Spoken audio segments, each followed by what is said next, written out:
زمانہ قدیم سے دور حاضر تک جادو اور اس سے متعلقہ عملیات انسانی معاشرے کا حصہ رہے ہیں. آج بھی مختلف صورتوں میں اس کی موجودگی کا علم اخبار و رسائل اور دیواروں پر لکھے گئے اشتہارات سے ہوتا رہتا ہے. مثلاً ہر جادو کا توڑ، کالے علم کے ماہر عامل وغیرہ وغیرہ. قرآن و سنت سے لا علمی کی وجہ سے لوگوں کی اکثریت اپنی پریشانیوں، کاروباری نقصان، باہمی چپکلش اور مختلف بیماریوں کا ذمہ دار جادو، جھاڑ پھونک، منتر، تعویذ گنڈوں کو گردانتے ہوئے ان جعلی عاملوں سے رجوع کرتی ہے جو روحانی علاج کرنے کا جھوٹا دعویٰ کرتے ہیں. حالانکہ اللہ سبحانہ وتعالیٰ نے نبی کریم صلی اللہ علیہ وسلم کی سیرت طیبہ کو ہر قسم کی رہنمائی کے لیے نمونہ اور مثال بنایا ہے. اسلام میں جادو اور اس کے اثرات ختم کرنے کا علاج موجود ہے. اس لیے عوام الناس کو آگاہ کرنے کے لیے جادو کی حقیقت، حفاظتی تدابیر اور علاج پر مشتمل یہ کتابچہ مرتب کیا گیا ہے تاکہ لوگ قرآن و سنت کے مطابق علاج کر سکیں. تو اصل مقصد کیا ہے کہ بیماری کا علاج صحیح طریقے پر کیا جائے. کیا قرآن و سنت ہمارے لیے کافی ہے یا وہ پوری رہنمائی نہیں دیتا تو ہمیں ضرورت ہے کہیں اور جانے کی؟ یعنی اس سوال کا جواب دیجئے کہ کیا قرآن ہمارے لیے کافی ہے؟ قرآن مجید ہی ہمیں بتاتا ہے کہ وَنُنَزِّلُ مِنَ الْقُرْآنِ مَا هُوَ شِفَاءٌ وَرَحْمَةٌ وَرَحْمَةٌ لِّلْمُؤْمِنِينَ وَلَا يَزِيدُ الظَّالِمِينَ إِلَّا خَسَارًا. وَنُنَزِّلُ مِنَ الْقُرْآنِ اور ہم اتارتے ہیں قرآن میں سے مَا هُوَ شِفَاءٌ وَرَحْمَةٌ جو شفا بھی ہے رحمت بھی ہے. یعنی قرآن میں بیماریوں کی شفا موجود ہے اور اللہ کی رحمت ہے. جو بھی اس کے ساتھ تعلق قائم کرے گا اس پر اللہ کی رحمتیں ہوگی. لیکن یہ کس کے لیے ہے؟ للمؤمنین، جو اس پر ایمان لائیں. اگر قرآن سے شفا نہیں ہو رہی تو اس کا مطلب ہے کہ ہمارا ایمان ناقص ہے. قرآن میں کمی نہیں ہے، کیونکہ قرآن کے مقابلے میں عام طور پر لوگوں کے اندر مختلف عاملوں کے جو منتر ہیں یا مختلف جو حربے ہیں ان پر اعتقاد زیادہ ہے. لوگ سمجھتے ہیں اگر ہم کسی بابے کے پاس جائیں گے تو وہ ہمارا علاج کرنے پہ قادر ہے، اور یہ نہیں یقین رکھتے کہ قرآن سے اگر ہم رہنمائی لیں گے تو اس میں ہمارے لیے مکمل اور بھرپور شفا ہے. تو سب سے پہلے اپنے ایمان کو درست کرنے کی ضرورت ہے. جادو کی حقیقت. جادو اردو زبان کا لفظ ہے، انگریزی میں میجک کہتے ہیں، جبکہ عربی میں اس کے لیے سحر کا لفظ استعمال ہوتا ہے. سحر کا لغوی معنی دھوکہ دینا، ہیلا کرنا، حقیقت سے پھیرنا، باطل کو حق کی صورت میں ظاہر کرنا، یا کوئی چیز کسی کے سامنے ایسی ملمہ سازی کے ساتھ پیش کرنا کہ دیکھنے والے حیران اور ششدر رہ جائیں. یعنی چیز کی حقیقت کو کچھ اور بنا کے دکھانا. ملمہ سازی کا مطلب یہ کہ وہ تھی کچھ اور لیکن اوپر سے اس کا میک اپ کر کے کچھ اور بنا دیا گیا اس کو. لفظی معنی کیا ہے؟ ڈکشنری میننگ کیا ہے جادو کا؟ دھوکہ دینا، ہیلا کرنا، حقیقت سے پھیرنا، باطل کو حق کی صورت میں ظاہر کرنا، یا کسی چیز پر کوئی ملمہ سازی کر کے اس کو کچھ سے کچھ کر دکھانا. جادو میں شیاطین، ارواح خبیثہ یا ستاروں سے مدد لی جاتی ہے. کس سے مدد لی جاتی ہے؟ شیاطین سے. جی، یہ ایک نفسیاتی اثر ہے جو نفس سے گزر کر جسم کو بھی اسی طرح متاثر کر سکتا ہے جس طرح کچھ اثرات جسم کے ساتھ ساتھ نفس کو متاثر کرتے ہیں. کیونکہ ہمارا جسم اور روح دونوں آپس میں ایک دوسرے کے اندر گندے ہوئے ہیں. جیسے آٹے میں پانی ہوتا ہے نا، تو وہ اس کے اندر کیا ہوتا ہے؟ ملا ہوا ہوتا ہے. اگر کوئی آپ سے کہے کہ پانی کو آٹے سے الگ کرو، کیا کر سکتے ہیں آپ؟ نہیں کر سکتے، الا یہ کہ روٹی بنا کے جلا کے اس کی بھاپ اڑا دیں. پھر بھی آپ دیکھیں روٹی پک بھی جاتی ہے تو اندر سے وہ پانی موجود ہوتا ہے، وہ نمی ہوتی ہے پھر بھی پکنے کے باوجود، آگ پہ جانے کے باوجود. تو یوں ہی سمجھیے کہ ہمارا جسم اور روح ہمارے جسم کے بال بال اور رگ رگ میں پیوست ہے. جب کوئی چیز جسم پہ لگتی ہے تو وہ روح کو متاثر کرتی، خواہ وہ کوئی چوٹ ہو یا کوئی گرم چیز ہو، آگ وغیرہ ہو. اسی طرح جو چیز روح پہ لگتی ہے، دل پہ لگتی ہے، وہ جسم کو متاثر کرتی. جیسے کسی کی باتیں، کسی کے تانے یا کسی کی تعریف. تو ایک چیز دوسرے کے اوپر اثر انداز ہوتی. یہ بات سمجھ آ گئی؟ اوکے. مثلاً خوف ایک نفسیاتی چیز ہے، مگر اس کا اثر جسم پر یہ ہوتا ہے کہ رونگٹے کھڑے ہو جاتے ہیں. یعنی خوف کو مادی چیز نہیں ہوتی، ایک نفسیاتی چیز ہوتی ہے، لیکن جسم متاثر ہوتا ہے اور بدن میں کپکپاہٹ سی طاری ہو جاتی ہے. جادو سے حقیقت تبدیل نہیں ہوتی، جادو سے حقیقت تبدیل نہیں ہوتی، مگر انسان کا نفس اور حواس اس سے متاثر ہو کر یہ محسوس کرنے لگتے ہیں کہ حقیقت تبدیل ہو گئی ہے.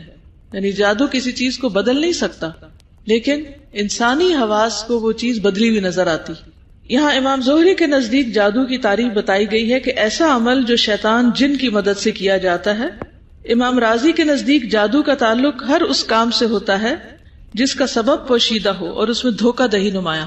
کوئی بھی کام جس کا سبب نہ سمجھ آ رہا ہو، جس کے پیچھے کوئی لاجک نہ ہو، کوئی ریزن نہ ہو، کوئی وجہ نہ ہو، لیکن اثرات نظر آ رہے ہوں، تو اس کو جادو کہا جاتا ہے. دوبارہ آپ دیکھیے، ہر اس کام کے ساتھ اس کا تعلق ہوتا ہے جس کا سبب پوشیدہ ہو اور اس میں دھوکہ دہی نمایاں ہو. دھوکے میں کیا ہوتا ہے؟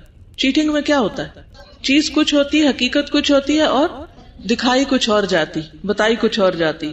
جنات اور شیاطین چونکہ نظر نہ آنے والی مخلوق ہے، جنات اور شیاطین بھی نظر نہیں آتے، لہذا ان کے ذریعے کیا جانے والا عمل جب کسی کی طبیعت، مزاج یا عقل اور تخیل کو متاثر کرتا ہے تو طبی طور پر اس کی تشخیص نہیں کی جا سکتی. یعنی جن خود نظر نہیں آتا، لہٰذا وہ اگر انسانی جسم پر کچھ اثرات کرتے ہیں تو وہ آپ کی مشینیں نہیں دیکھ پاتی، وہ مشینوں میں نظر نہیں آتے، وہ ڈائگنوز نہیں ہو سکتے کہ اسے کیا بیماری لاحق ہے اور اس کا سبب کیا ہے. اسی وجہ سے اسے سحر کہا جاتا ہے. یعنی جب انسان بیمار ہوتا ہے تو کہاں جاتا ہے؟ ڈاکٹر کے پاس. ڈاکٹر کیا کرتا ہے؟ خود ڈائگنوز کرتا ہے یا ٹیسٹ کرواتا ہے. ٹیسٹ میں کس کس قسم کے ٹیسٹ ہوتے ہیں؟ بلڈ ٹیسٹ ہوتا ہے، اگر کڈنی میں کوئی پرابلم ہے تو کڈنی کا ٹیسٹ ہوتا ہے، الٹرا ساؤنڈ ہوتا ہے، ایکس ریز ہوتے ہیں، MRI ہوتا ہے، مختلف طرح کے ٹیسٹ ہوتے ہیں. ٹھیک، اس میں کون سی چیزیں نظر آتی ہیں؟ جو فزیکل ہوتی ہیں، فزیکل چیزیں نظر آتی ہیں. تو جو فزیکل نہیں ہوتی وہ نظر نہیں آتی. لہذا اگر کوئی جن عمل دخل کر رہا ہے تو وہ مشین میں نظر نہیں آئے گا، نہ MRI میں آئے گا، نہ کسی اور ٹیسٹ میں آئے گا. مریض کہتا ہے مجھے درد ہے، اور ڈاکٹر کہتا ہے اس درد کی کوئی وجہ ہمیں سمجھ نہیں آتی. سبب کیا ہے؟ پوشیدہ ہے، سبب نہیں معلوم. اسی وجہ سے اسے سحر کہا جاتا ہے. سحر کیا ہے؟ جس کا سبب معلوم نہیں. قرآن مجید میں متعدد بار سحر، جادو کا لفظ آیا ہے. اللہ تعالیٰ کا ارشاد ہے، اور انہوں نے اس چیز کی پیروی کی جسے شیاطین سلیمان کی بادشاہت میں پڑھتے تھے. بنی اسرائیل نے. بنی اسرائیل کس کے پیچھے پڑ گئے؟ جادو کے. یعنی بیسیکلی بتایا جا رہا ہے کہ جادو میں شیاطین استعمال ہوتے ہیں، جنات استعمال ہوتے ہیں جو نظر نہیں آتے. لہٰذا ہر ایسا عمل جس کا سبب پتہ نہیں چلتا وہ جادو ہوتا ہے. یہ کنیکشن یاد رہے گا نا. اوکے. اور سلیمان نے کفر نہیں کیا، یعنی سلیمان علیہ السلام جادو نہیں کرتے تھے، بلکہ شیطانوں نے کفر کیا، جنات نے کیا. ٹھیک ہے. وہ لوگوں کو جادو سکھاتے اور اس کی پیروی کرتے جو بابل میں ہاروت اور ماروت 2 فرشتوں پر نازل کیا گیا. حالانکہ وہ دونوں کسی ایک کو نہیں سکھاتے تھے، کسی کو بھی نہیں سکھاتے تھے، یہاں تک کہ وہ دونوں کہتے ہم تو صرف آزمائش ہیں، لہٰذا تم کفر نہ کرو. 2 دفعہ جادو کو کیا قرار دیا جا رہا ہے؟ کفر. چنانچہ لوگ ان دونوں سے جادو سیکھتے جس کے ذریعے سے وہ شوہر اور اس کی بیوی کے درمیان جدائی ڈالتے.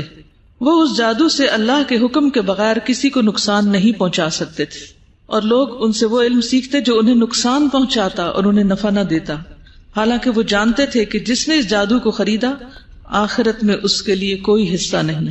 البتہ وہ بہت بری چیز تھی جس کے بدلے انہوں نے اپنی جانیں بیچ ڈالی، یعنی جہنم خریدی. کاش وہ جان لیتے. تو اس آیت سے ہمیں جادو کی حقیقت پتہ چل رہی ہے. سب سے پہلی بات تو یہ کہ شیاطین سلیمان علیہ السلام کی بادشاہت میں جادو کا کام کیا کرتے تھے. اللہ سبحانہ وتعالیٰ نے سلیمان علیہ السلام کو بعض ایسے معجزات دے رکھے تھے کہ جس کو انہوں نے بظاہر جادو سے مشابہت کرنے کی کوشش کی، تشبیہ دینے کی کوشش کی. حالانکہ اللہ سبحانہ وتعالیٰ نے صاف بتا دیا کہ سلیمان علیہ السلام کسی جادو کے بل پر نہ حکومت کر رہے تھے اور نہ ہی کوئی کام کروا رہے تھے، بلکہ یہ شیاطین تھے جن کا الگ ہی ایک سلسلہ تھا. وہ جادو کا کام کرتے، وہ لوگوں کو جادو سکھاتے. اور اتفاق یہ کہ ہر قوم کی آزمائش اس کی ویکنیسز کے ساتھ ہوتی ہے. تو اس دور کے بنی اسرائیل کی آزمائش بھی اسی کے ساتھ ہوئی کہ اللہ تعالیٰ نے ان کے لیے 2 فرشتے اتارے بابل کے شہر میں، ہاروت اور ماروت، جو لوگوں کو جادو سکھا سکتے تھے. اب انہیں اتار دیا گیا، لیکن ساتھ ہی یہ بتا دیا گیا، اور وہ فرشتے خود بھی بتاتے تھے کہ تم کفر نہ کرو، جادو نہیں کرو. لیکن اس کے باوجود کہ لوگوں نے حکم جان لیا کہ جادو کرنا کرانا کفر ہے، پھر بھی وہ کیا کرتے؟ جادو سیکھتے اور شوہر بیوی کے درمیان فساد ڈلواتے، گھر توڑواتے. اور پھر یہاں یہ بھی پتہ چلتا ہے کہ وہ اس جادو سے اللہ کے حکم کے بغیر کسی کو نقصان نہیں پہنچا سکتے تھے. یعنی کون سی بات واضح ہو رہی ہے کہ جادو سے لوگ میاں بیوی کے درمیان جدائی ڈالتے ہیں، لیکن یہ ہو نہیں سکتا جب تک کہ اللہ کا اذن نہ ہو جائے. تو اللہ کا اذن کیوں ہوتا ہے؟ کیوں اللہ تعالیٰ شیاطین کو ان کے کام میں کامیاب ہونے دیتا ہے؟ کیونکہ آزمائش ہے. اور دوسرے یہ کہ جس طرح جسمانی بیماریوں کے وائرسز ہوتے ہیں وہ اٹیک کرتے ہیں اور انسان بیمار ہو جاتا ہے، تو اسی طرح روحانی بیماریاں بھی انسان پر اٹیک کرتی ہیں اور انسان متاثر ہو جاتا ہے اللہ کے اذن سے.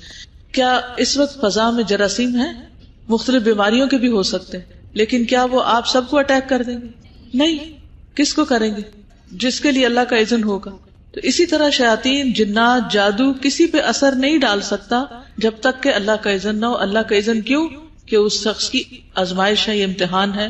جیسے وَلَنَبْلُوَنَّكُمْ بِشَيْءٍ مِّنَ الْخَوْفِ وَالْجُوعِ وَنَقْصٍ مِّنَ الْأَمْوَالِ وَالْأَنفُسِ وَالثَّمَرَاتِ. ہم تمہاری ضرور آزمائش کریں گے، خوف سے، بھوک سے، جان مال اور پھلوں کی کمی سے. تو آزمائشیں چونکہ آنی ہے زندگی میں ہر ایک پر، تو یہ بھی ایک آزمائش ہوتی ہے جو انسان پر آتی ہے. لیکن انسان کو ہمیشہ یہ تسلی رکھنی چاہیے، اگر کوئی کسی کو ڈرائے کہ میں تم پہ جادو کر دوں گا اور جادو کر کر کے مار دوں گا، تو اس پہ ڈرنا نہیں چاہیے، کیونکہ کسی کے پاس بھی زندگی موت کا اختیار نہیں ہے. زندگی موت صرف اللہ دیتا ہے، کسی وہم کا شکار نہیں ہونا چاہیے. تو ان کو واضح طور پر بتا دیا جاتا کہ تم جادو نہ کرو، یہ کفر ہے، لیکن پھر بھی وہ چیز سیکھتے جو انہیں نقصان دیتی اور فائدہ نہیں دیتی تھی. اور وہ جانتے تھے کہ جس نے جادو خریدا، جادو کیا کرایا، اس کا آخرت میں کوئی حصہ نہیں، یعنی وہ کامیاب نہیں ہو سکتا، وہ جنت میں نہیں جا سکتا. کیا آج کے مسلمانوں کو یہ پتا ہے؟ کچھ کو شاید نہ پتا ہو، لیکن کچھ کو پتا بھی ہے. اس کے باوجود وہ ایسے عملیات کرتے رہتے ہیں جو جادو کی زد میں آتے ہیں. وہ اچھی طرح پتا ہونے چاہیے اور ہمیں اس سے پوری طرح پرہیز کرنا چاہیے. ورنہ اگر ایسا کوئی بھی کام کیا جو جادو میں آتا ہے تو نماز، روزہ، حج، زکوٰۃ، صدقات، سارے اعمال برباد ہو جائیں گے، کیونکہ جادو کا ارتکاب کفر ہے، اور کفر کے ہوتے ہوئے ایمان ضائع ہو جاتا ہے اور اعمال برباد ہو جاتے ہیں. تو اللہ تعالیٰ کہتے ہیں کہ یہ کیسے لوگ تھے جنہوں نے دنیا کے کچھ فائدوں کی خاطر یا دنیا میں اپنی ضد وغیرہ پوری کرنے کے لیے لوگوں کے خلاف انہوں نے اپنی جانیں بیچ ڈالی. یعنی آخری بات یہ پتہ چل رہی ہے کہ جو کسی پر جادو کرتا ہے وہ اس کا کم اور اپنا زیادہ بگاڑ کر لیتا ہے. دوسرے کو تو دنیا میں تکلیف دیتا ہے اگر اللہ کا اذن ہو وہ بھی، لیکن اپنی آخرت برباد کر کے رکھ لیتا ہے. یہ آیت دلیل ہے کہ جادو شیطانی کام اور کفر ہے اور اسے سیکھنے والا کافر ہے. جادو کے ذریعے شوہر اور بیوی کے درمیان جدائی ڈال کر خاندانی زندگی میں بگاڑ پیدا کیا جاتا ہے. نیز جادو بذات خود کسی کو نفع یا نقصان پہنچانے کی طاقت نہیں رکھتا جب تک کہ اللہ کی مشیت نہ ہو. اللہ تعالیٰ فرماتے ہیں وَلَا يُفْلِحُ السَّاحِرُ حَيْثُ أَتَى. جادوگر کہیں سے بھی آ جائے کامیاب نہیں ہو سکتا، یعنی کامیابی جادوگر کے لیے نہیں ہے. چنانچہ یہ عقیدہ رکھنا درست نہیں کہ جادو میں کسی کو نفع اور نقصان پہنچانے کی طاقت موجود ہے. اس کو انڈر لائن کر لیجئے.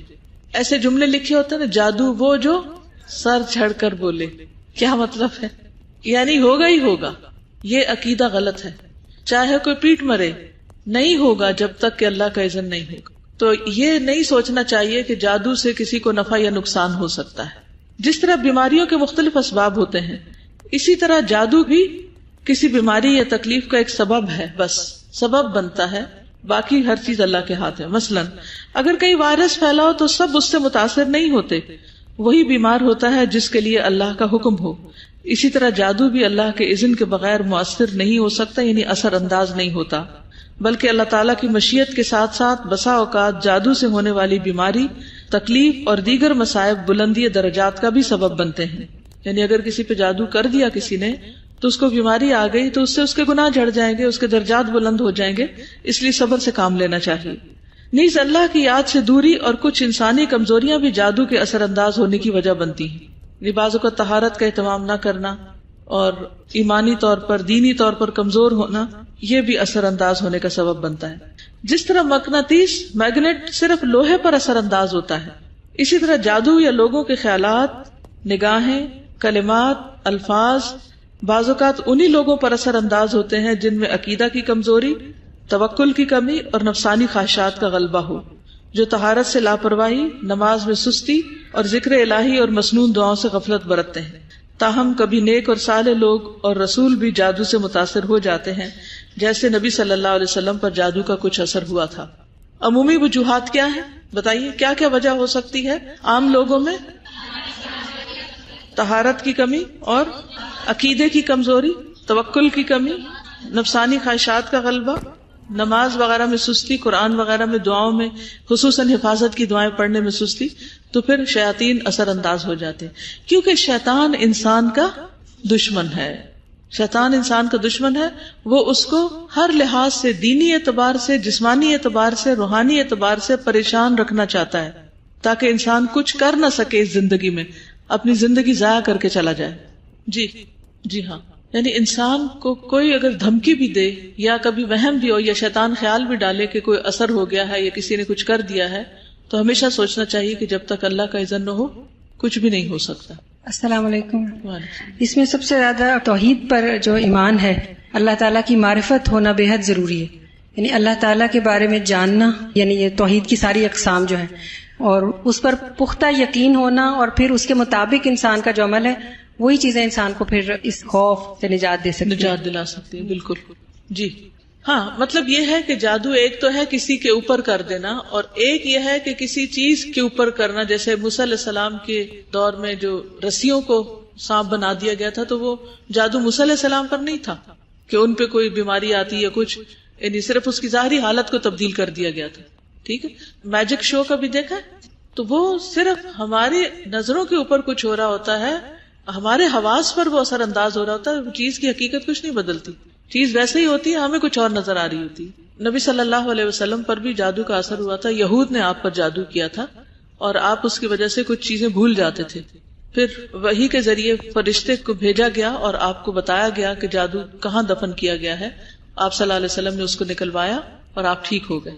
دیکھیں جیسے چھری جو ہے اس کا استعمال کوئی بھی ہو سکتا ہے، اسی طرح کسی بھی آبجیکٹ کا استعمال مثبت یا منفی دونوں طرح ہو سکتا ہے۔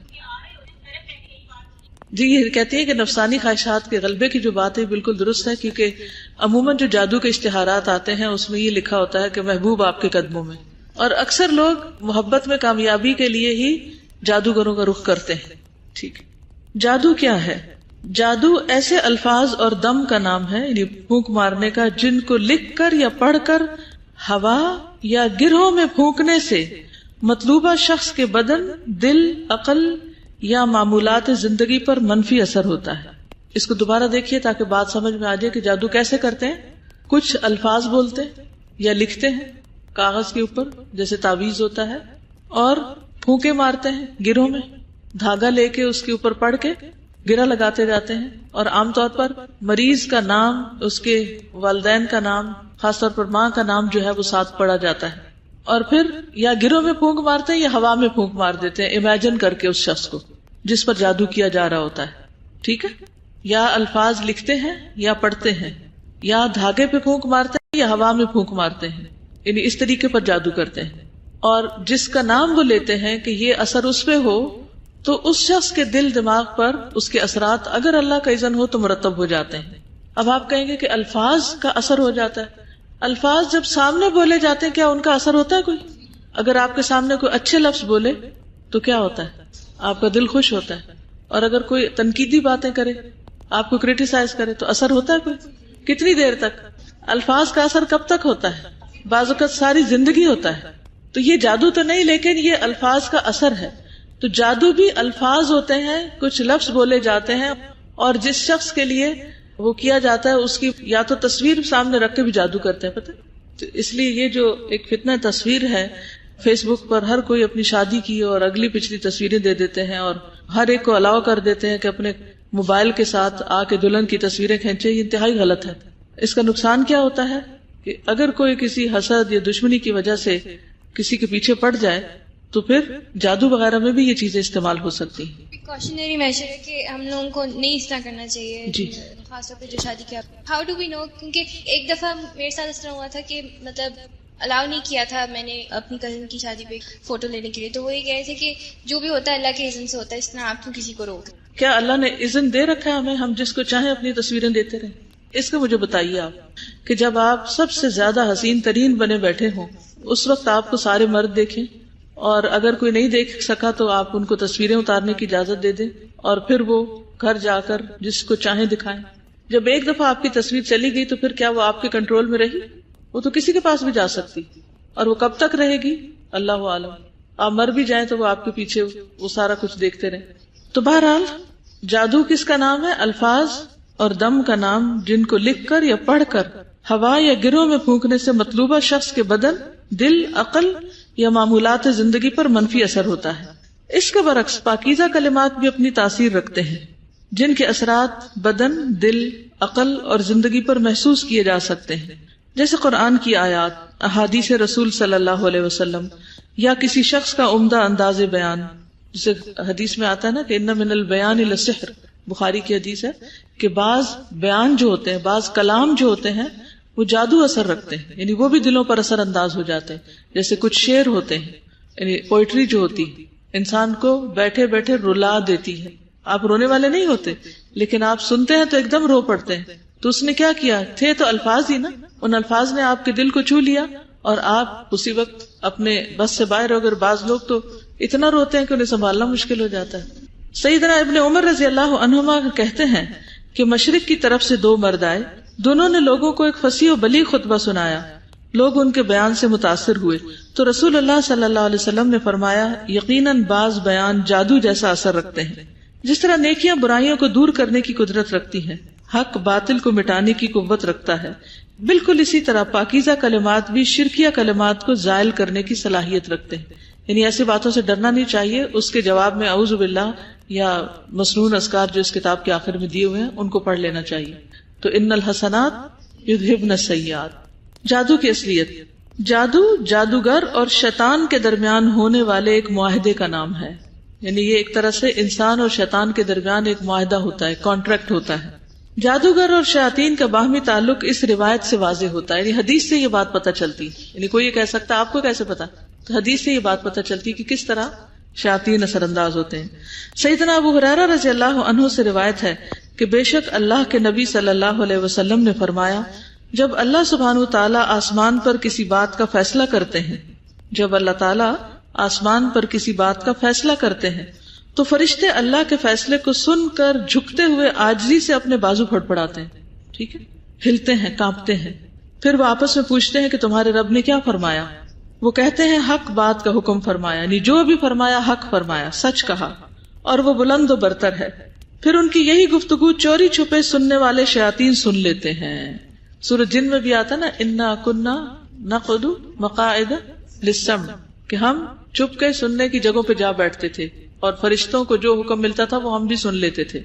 پھر وہ شیاطین کوئی ایک کلمہ سن کر اپنے نیچے والے کو بتاتے ہیں.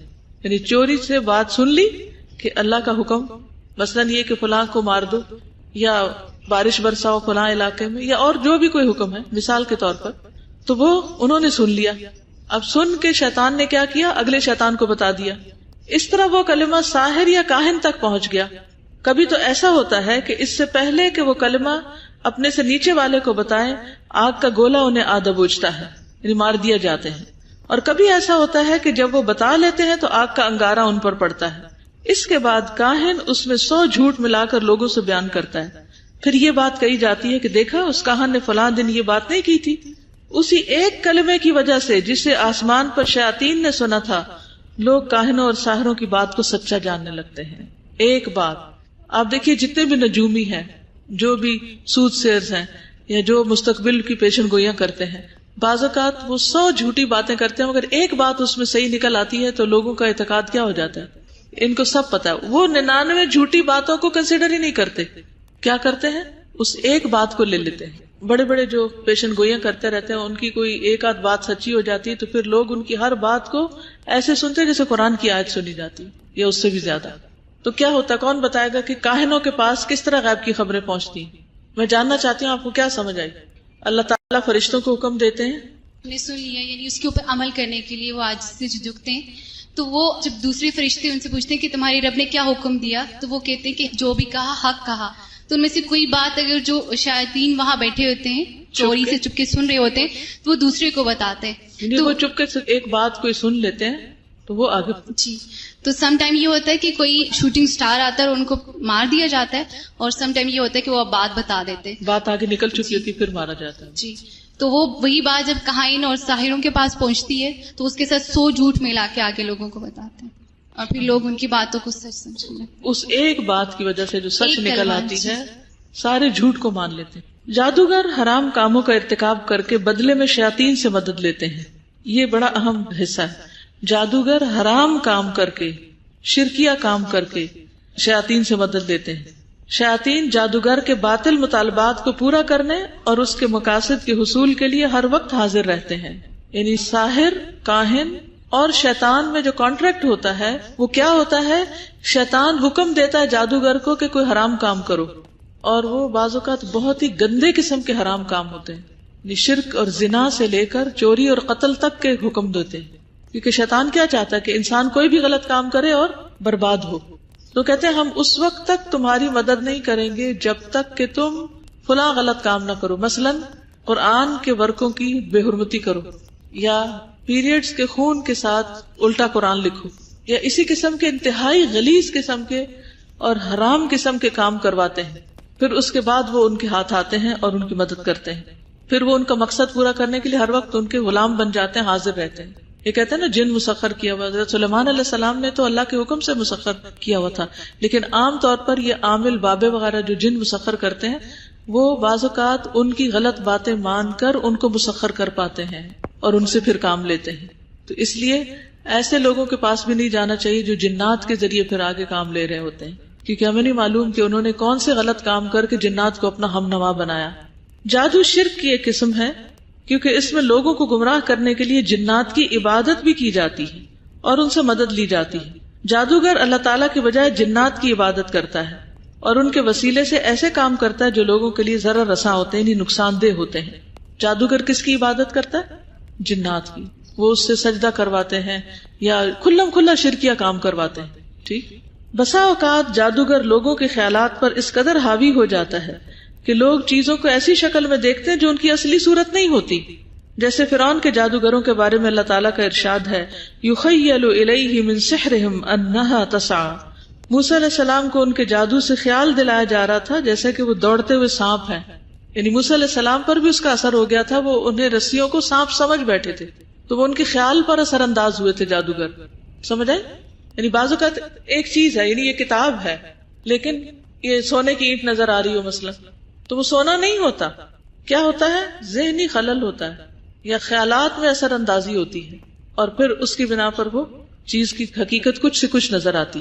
اللہ تعالیٰ کا ان کے بارے میں ارشاد ہے, فَلَمَّا أَلْقَوْا سَحَرُوا أَعْيُنَ النَّاسِ وَاسْتَرْهَبُوهُمْ وَجَاءُوا بِسِحْرٍ عَظِيمٍ. پھر جب انہوں نے رسیاں پھینکی تو لوگوں کی آنکھوں پر جادو کر دیا اور انہیں ڈرا دیا, اور وہ بہت بڑا جادو بنا لائے. یعنی سارے ماہر جادوگر اکٹھے ہو کر انہوں نے آخری حد تک اپنا جادو چلانے کی کوشش کی. جادوگر گروہ میں پھونک مارتا ہے, جیسے کہ اللہ تعالیٰ نے فرمایا وَمِن شَرِّ النَّفَّاثَاتِ فِي الْعُقَدِ, اور گروہ پر پھونکنے والیوں کے شر سے. اب یہ ساری تعلیم اور یہ ساری آگاہی ہمیں کہاں سے مل رہی ہے؟ قرآن و سنت سے مل رہی ہے. یعنی ویسے تو ہم یہ کہہ سکتے ہیں ہم نہیں مانتے جادو کو, لیکن جادو کی بہرحال حقیقت ہوتی ہے, اور قرآن ہمیں اس کے بارے میں بتاتا ہے اور اس کی حقیقت بھی بتاتا ہے کہ وہ دراصل خیال میں اثر اندازی ہے مختلف طریقوں سے. جادو انسانی تخیل پر اثر انداز ہو کر ایسی چیزیں دکھاتا ہے جو اپنی اصلی صورت پر نہیں ہوتی. مثلا رسی یا لاٹھی کو سانپ کی شکل میں دکھاتا ہے, پتھر کو انڈے کی شکل میں, اور کبھی انسان لوگوں کو اسی طرز پر دیکھتا ہے جس پر وہ حقیقت میں ہوتے نہیں. اسی طرح کچھ دوسری چیزوں کو بھی محسوس کرتا ہے جو حقیقت کے برعکس ہوتی, یعنی چیز کچھ ہوتی ہے اور نظر کچھ اور آ رہی ہوتی ہے. یہ ہے جادو, نظر کا دھوکا. ٹھیک ہے, کیا ہے جادو؟ نظر کا دھوکا. یہاں تک بات سمجھ آ گئی کہ جادو کیا ہوتا ہے. پہلے حصے میں صرف یہ بتایا گیا کہ جادو ہوتا کیا, کیسے ہوتا ہے, اور مختلف طرح کے عوامل کیا ہوتے ہیں اس میں. تو بات کچھ واضح ہوئی کہ نہیں ہوئی؟ جادو میں کس سے مدد لی جاتی؟ شیاطین. مدد حاصل کرنے کا طریقہ کیا ہوتا ہے؟ ناپاک اعمال کر کے, ناپاک کلمات کے ذریعے, شرک کے ذریعے, کفر کے ذریعے. ٹھیک ہے. جادو کس چیز کے ذریعے ہوتا ہے؟ الفاظ اور دم وغیرہ کے ذریعے. ٹھیک ہے, یا لکھے جاتے ہیں یا پڑھ کر ہوا میں پھونکے جاتے ہیں یا گروں پر پھونک ماری جاتی، پھر وہ گھول کے آگے پلائے جاتے ہیں. ان کا سوال یہ ہے کہ بعض اوقات کوئی بیمار ہوتا ہے تو قرآن پاک کی آیات پڑھ کر رسی پر گرا لگا کر اس کو گلے میں لٹکا دیا جاتا ہے. یہ بھی منع ہے. یعنی گرا لگانا جو ہے یہ جادو ہے، چاہے قرآن پڑھ کے کریں یا کچھ اور پڑھ کے کریں، یہ نہیں کرنا چاہیے. بعض لوگ بازو میں کچھ باندھ لیتے ہیں، بعض گلے میں لٹکا لیتے ہیں، بعض کسی جگہ کسی دیوار وغیرہ پہ لٹکا دیتے ہیں. کہیں بھی ایسا نہیں کرنا چاہیے. جی اصل میں ہم نے پیچھے عقیدہ واسطیہ پڑھا، پھر رسول الثلاثہ پڑھا، شرک کی اقسام پڑھی، لیکن عام طور پر جادو کے ذریعے جو شرک کا کاروبار پھیلا ہوا ہے، الامان والحفیظ اچھے بھلے سمجھدار عبادت گزار نیک لوگ بھی اس پھندے میں پھنس جاتے ہیں اور ساحروں اور کاہنوں کے پاس پہنچ جاتے ہیں جو انہیں غیب کی خبریں بتاتے ہیں اور پھر وہ ان کے بتائے ہوئے طریقوں پر عمل کر کے اپنا ایمان گنواتے ہیں. تو اس لیے بہت محتاط ہونے کی ضرورت ہے، ہر چیز کو اچھی طرح سمجھ لینے کی، تاکہ کسی ایسی چیز کے قریب نہ انسان پھٹکے جو ایمان لے جانے والی. استاذہ یہ جو تعویذ ہوتا ہے اس کی کیا حقیقت ہے؟ یعنی کہا جاتا ہے کہ چھوٹا سا کاغذ اس کو رول کر دیا جاتا ہے اور اس پہ کچھ قرآنی آیات لکھی جاتی ہیں. ڈیپینڈ کرتا ہے اس پر لکھا کیا گیا ہے. اگر تو قرآنی آیات لکھی گئی ہیں تو کوئی حرج نہیں، لیکن جو دوسری باتیں ہیں ان میں ہندسے لکھے جاتے ہیں، نمبر لکھے جاتے ہیں، کچھ لائنز لگا دی جاتی، کچھ لائنز ہوتی ہیں، یا بعض اوقات صرف ایسے اسکریبل کیا ہوتا ہے. تو ایسی کسی چیز کو استعمال نہیں کرنا چاہیے جو سمجھ نہ آئے، یا نمبرز وغیرہ ہوں، کیونکہ اس میں شیاطین کو پکارا جاتا ہے، غیر اللہ کی مدد لی جاتی ہے جس سے وہ چیز شرک میں شامل ہو جاتی. ٹھیک ہے. بعض لوگ خود تو جادو نہیں کرتے لیکن جادو کے توڑ کے لیے جادو کر رہے ہوتے ہیں، وہ بھی غلط ہے. جادو کا توڑ صرف مسنون طریقے سے کرنا چاہیے جو اس کتاب میں بتایا جائے گا انشاءاللہ. جادو کی اقسام. جادو کی دو بڑی اقسام ہیں، عام جادو اور کالا جادو، یا چھوٹا جادو بڑا جادو. ٹھیک. یہ تعویذ کے ذریعے یا جنتر منتر پڑھ کر کیا جاتا ہے عام جادو، ان تعویذ بنا کے دے دیے جاتے ہیں. کالا جادو، اس میں نجاست سے آیات قرآنی لکھی جاتی ہیں، یعنی پیشاب وغیرہ سے یا کچھ، یا آیات قرآنی کو الٹا لکھا جاتا ہے. جیسے قل هو اللہ احد ہے تو کیسے لکھیں گے؟ احد اللہ کل، نعوذ باللہ، یعنی قرآن کو الٹا کر دیتے ہیں. اور دیگر حرام کام کیے جاتے ہیں. یہ ایک سخت قسم کا جادو ہے. ان دونوں اقسام کے تحت درج ذیل جادو کیے یا کروائے جاتے ہیں. سحر تفریق، قریبی اور کاروباری رشتوں میں جدائی ڈالنے والا. تفریق کا کیا مطلب؟ جدائی ڈالنے والا. لوگ اکٹھے ہیں، ان کو اچھے نہیں لگتے کہ ان کے درمیان لڑائی جھگڑا ہو تاکہ وہ جو اچھا کام کر رہے ہیں وہ نہ ہو سکے. حسد کی بنا پر عام طور پر لوگ ایسا کرتے ہیں. سحر محبت، کسی کے دل میں اپنی محبت ڈالنے والا.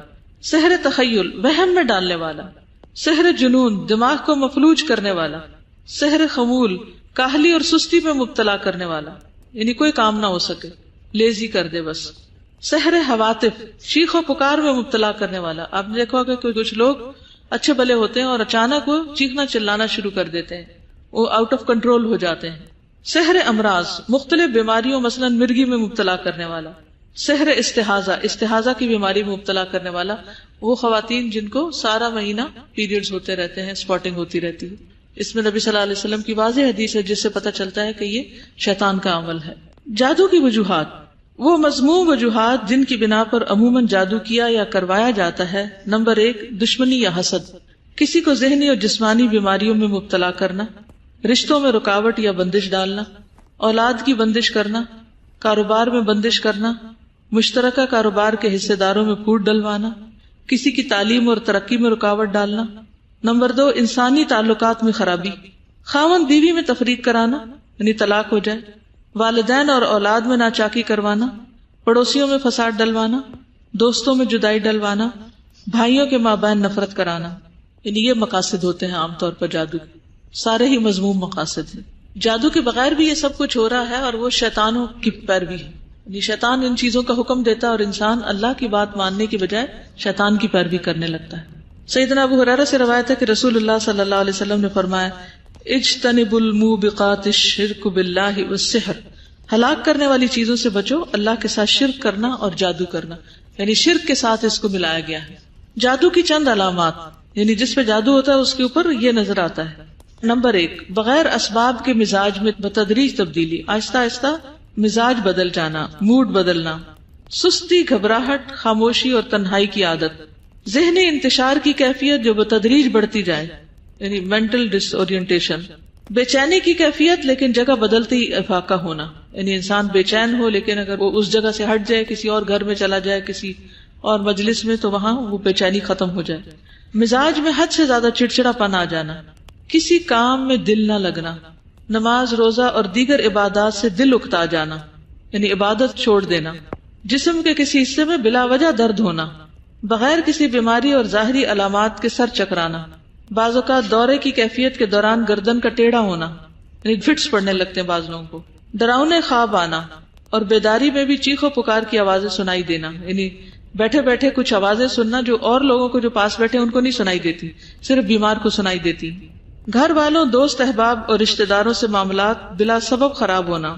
نمبر 2، غیر معمولی واقعات پیش آنا، یعنی ایک تو عام چیزیں ہیں جو یہ موڈ مزاج کی تبدیلی وغیرہ ہے، اور کچھ ہے خون کے چھینٹے گرنا، طے شدہ کپڑوں کو کٹا ہوا پانا، خاوند یا بیوی کو ایک دوسرے میں کشش محسوس نہ ہونا، فریقین کے درمیان بلا وجہ شکوک و شبہات کا پیدا ہونا، یعنی فریقین سے مراد کوئی بھی دو لوگ آپس میں ایک دوسرے سے مس انڈرسٹینڈنگ، ہر وقت مس انڈرسٹینڈنگ. خاوند یا بیوی کو دوسرے فریق کا بدصورت دکھائی دینا، میاں کو بیوی بہت بری لگتی ہے، شکل و صورت اس کی، حالانکہ وہ پہلے اچھی والی پسند تھی، اور اسی طرح بیوی کو شوہر کی شکل دیکھنا پسند نہیں، گوارا نہیں.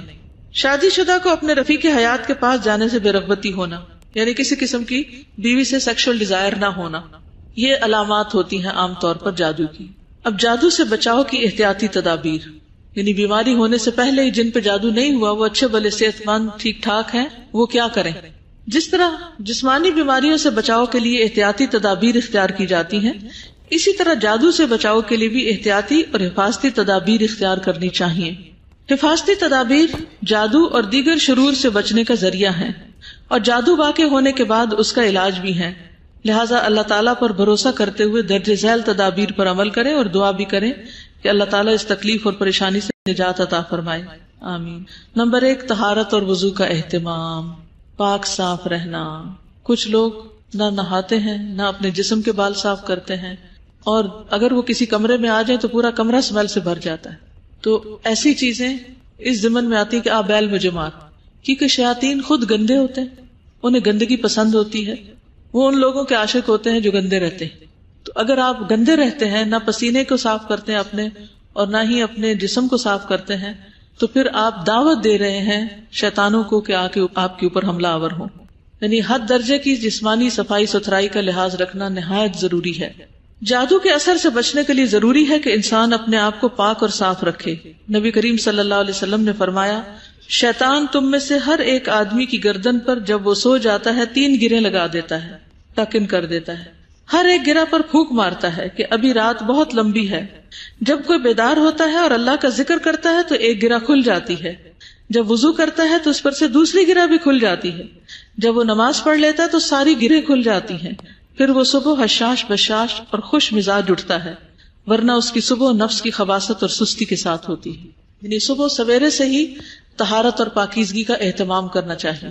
صبح جاگنے کی دعا معلوم ہے آپ کو؟